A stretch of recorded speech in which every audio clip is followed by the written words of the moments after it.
lafdawarka iyo horumarka bulsho ku talaabsato wali waxaa dhinac socda maxaa dhiman ama waxaa la tabi karaa waxyaabo aan la qaban haddaba qaybaha kala duwan ee bulshada magaalada Berbera ayaanu hordhignay su'aasha ah maxaa ka dhiman qaranka Soomaaliland iyo Berberaba ganacsade Cabdiraxmaan Maxamed Xuseen Shitaar iyo garyaqaan Maxamuud Salmaan Ducaale Talaabo ayaa tilmaamay waxyaabaha ay u arkaan in aan wali la qaban ama ka dhiman qaranka iyo magaalada Berberaba maxamed xuseen waxaan ka tirsanahay qaybta livestock xoolaha ka shaqeysa maxaa jirta iyo dhoofka xoolaha haddaan isku dayo barnaamijkan maanta halkan ka socda maxaa ka dhiman dalka Berbera maxaa ka dhiman Berberi run ahaantii horumar wanaagsan bay gaadhay xag guud ahaan marka la eego Somaliland kor u kac badanna wuu ku jiraa xagga businesska dhaqaalaha dhismaha nolosha dadka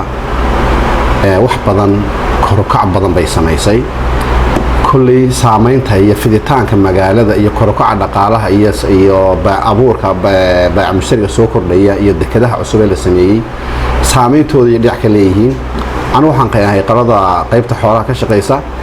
marka haddaan sida gaarka anigu professionkayga iyo waxyaabaha saameynta u baahan ee ka dhiman aan tilmaamo kulli xooluhu dekada Berbera waxaa ka dhoofa xoolaha geeska Afrika oo dhan baa ka dhoofa waa hooyada xoolaha geeska Afrika ee khaliijka marka maadaama ay tahay dekad awood u leh oo Ilaahay siiyay awoodda inay geeska Afrika xoolaha dhoofiso imkaaniyaad badan oo heli jirtay hadda waxooga ciriiriya ku jira مثلا magaaladu daway fiday dariiqaday soo mari jireen xooluhu ciriiri baa ka jira gaadiidkii baa ku soo kordhay dhulkay marayeen oo dhan baa ciriiri noqday samxad noqday dekadii ay ka dhoofi jireen shaqo abuur baa ku yimid dhismayo baa ka socda shirkada bareefada la wareegay culays badan baa ku yimid xagga dhoofka xoolaha marka waxaan naga dhiman oo dareemi lahaa aan ku talin lahaa maadaama xooluhu yihiin resource-kii dalka adduunyadu waxa soo degan ma qiimaysa wax dhoofay qiimaysa waxa qura ee dhoofinaana maanta waa xoolo dadkeenuna waxa qura ee maanta gacanta ku hayaan ee maanta ka ganacsadaan ee dalka laga diraa waa xoolo weey maadaama ay sidaa tahay waxaan ku talin lahaa in xoolaha loo helo dekad gaara oo ka madax bannaan containerska iyo barnaamijyada businessyada kale oo xoolo ka dhoofaan horta noloshu sideedaba waa qabiyo oo markasta noloshu waa qabiyo ma qabiyo beesho haddii aad weydiiseen su'aasha ah maxaa dhiman bini aadamka noolba maalin bacdi meel ka qaadaa meel bay gaarsiisaa qolo kale oo ka sii qaadaa meel kale sii gaarsiisaa noloshu waa qoriisu dhiib teeno taasun bay ka mid tahay haddaad si aan suran lahaa tolo maxaad Berbera maanta ama maxaad Somaliland ku kordhin lahayd anigu hadalka badan laba qodob baan ayaan anigu soo jeedin lahaa Berbera aan ku horeeyo magaaladan ku noolahay runtii waa magaalo dhismaysa oo si wacan u koraysa ma sha Allah qodan maamulka dawladda hoose ayaana u aabba ah koritaankeeda iyo bilicdeedaba aad baan uga mahad celinaynaa laakiin waxaan oran lahaa oo aan ra'yiyan ku biirin lahaa wadooyinkan quruxda badan leh ay sameeyeen inay jiidaan oo ay xagga hore u kaxeeyaan oo buuraha laga saaro oo taqriiban ilaa 25 kilomitir la wado si ay magaalada hareeraha uga raacdo dhinacyada ugu fido oo xataa ama siyaasad ku beeganto ama deerar ku beegantee la dumiyo oo dhulkaas laga saaro wada fiican oo wadooyin waaweyn hareeraha u kala baxaan si ay magaalada koritaankeeda u raaco jiidista wadooyinku waa quruxda magaalada iyo fiditaankeeda imka mesela saddex wada jira oo halkan oo laamida ah oo leeyahay number 1 number 2 iyo number 3 ingiriiski baa sameeyay wadooyin balbalaaran aad qurux badan wadooyinkaas kala daldoos inay jiido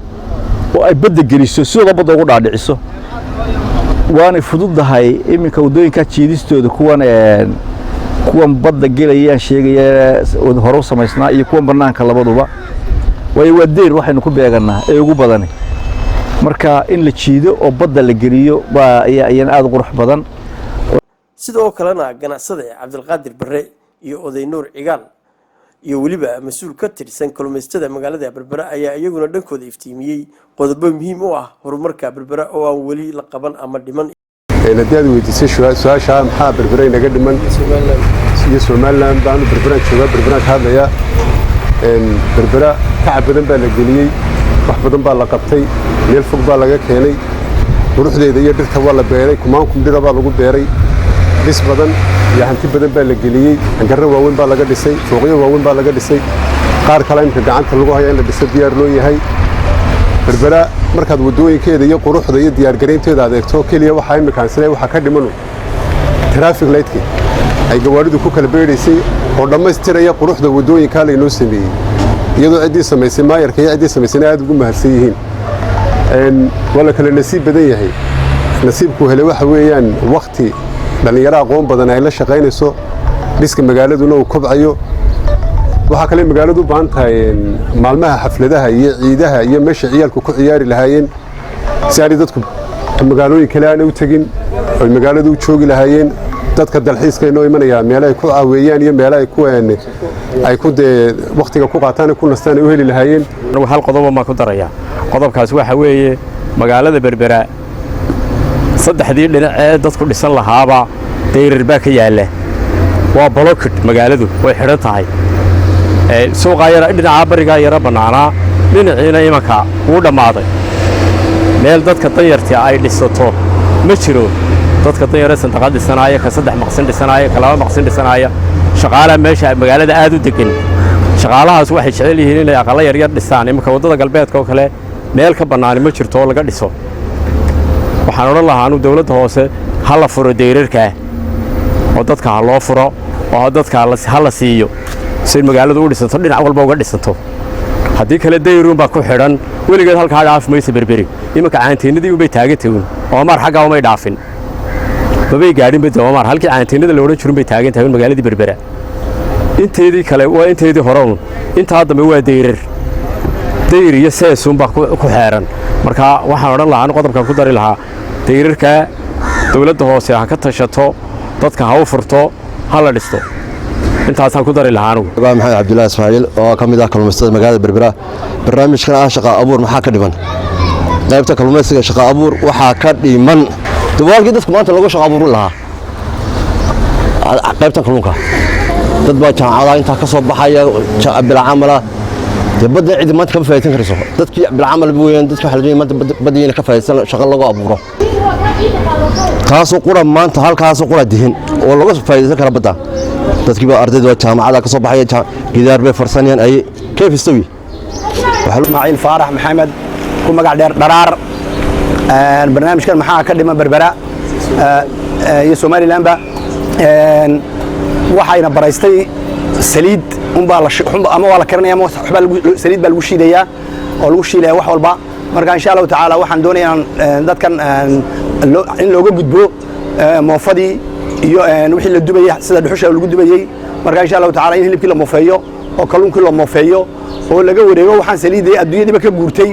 saliidii marka xanuuna laga qaaday iyada in laga wareego wayaan gebigeedaba. Yaasiin Jaamac Ali telefishinka caalamiga ah ee Bulsha TV magaalada Berbera.